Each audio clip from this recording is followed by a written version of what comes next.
Estamos na primavera e a paisagem no campo ganha novas tonalidades. É uma época importante para a fruticultura. No caso das videiras, é tempo de brotos novos, de crescimento vegetativo. Nossa equipe esteve na Estação Experimental de São Joaquim e conversou com o pesquisador da IPAGRE, João Filipeto, sobre a importância da brotação dos vinhedos. Nesta época do ano, Filipeto, as videiras já estão com seus brotos, né? Já, e que espetáculo bonito, né, Ioneira? Então, assim, nós podemos ver que depois do inverno, e que foi um inverno bastante frio nesse, né, nós já temos brotos nas videiras. Então, esse é o espetáculo da natureza já acontecendo. Normalmente, uma brotação adequada, o que nós chamamos de boa brotação, é aquela onde ocorre de maneira uniforme em toda a planta. Então, se nós olharmos a extensão inteira, é possível verificar que os brotos já estão numa fase de crescimento acelerado, né? Mas as folhas são saudáveis, não tem nenhum sinal de má formação, não tem nenhum problema que possa comprometer a planta numa produção futura. Essa é uma boa brotação, desde que ela seja uniforme e que os brotos inicialmente sejam saudáveis. Qual é a necessidade de frio da videira? Cada cultivar tem um requerimento diferente em termos de frio, mas considerando uma média para videiras 240 até 300 horas de frio, sempre considerando uma temperatura igual ou inferior a 7,2 graus centígrados, né? Isso é o modelo mais tradicional.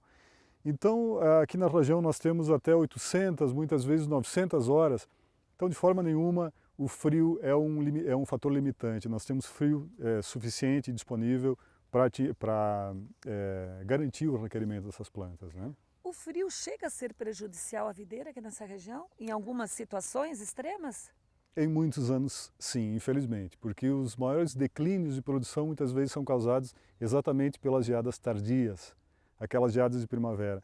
Então, se a planta já está numa situação assim, com brotos vigorosos, exuberantes, e acontece um frio suficiente para promover um congelamento dessas folhas, elas automaticamente vão secar. São as geadas primaveris, então os declínios muitas vezes são bastante significativos, chegando a 70%, 80%.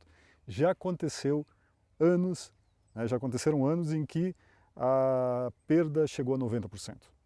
Quanto mais cedo for feita a poda, mais cedo automaticamente a planta vai entrar numa brotação. Isso acontece por uma questão de balanço hormonal.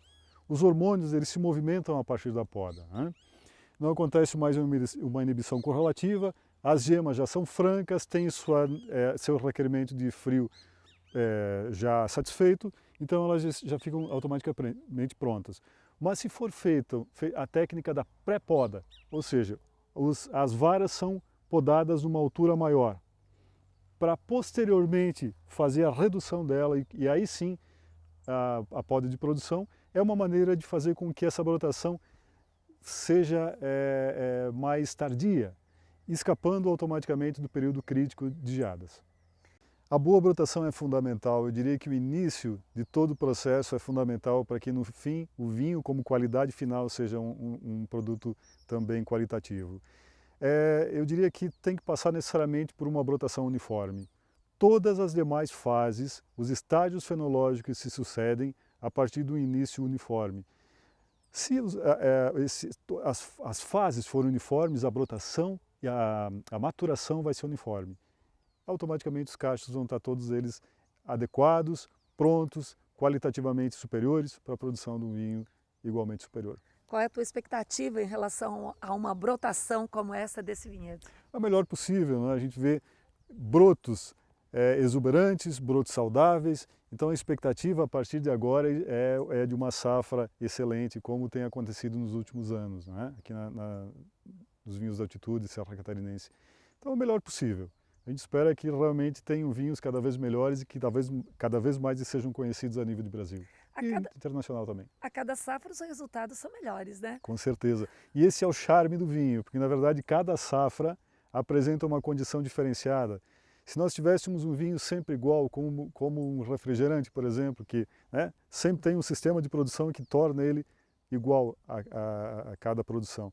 Então o vinho é diferente, é exatamente aí que reside o charme dos vinhos. A cada ano nós temos uma condição diferente de vinificação, uma condição diferente de produção, então é sempre uma boa surpresa. O que eu tenho percebido aqui nessa região é que as surpresas têm sido cada vez melhores. Então a cada ano nós temos uma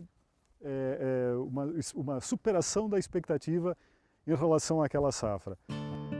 Claro que tem safras que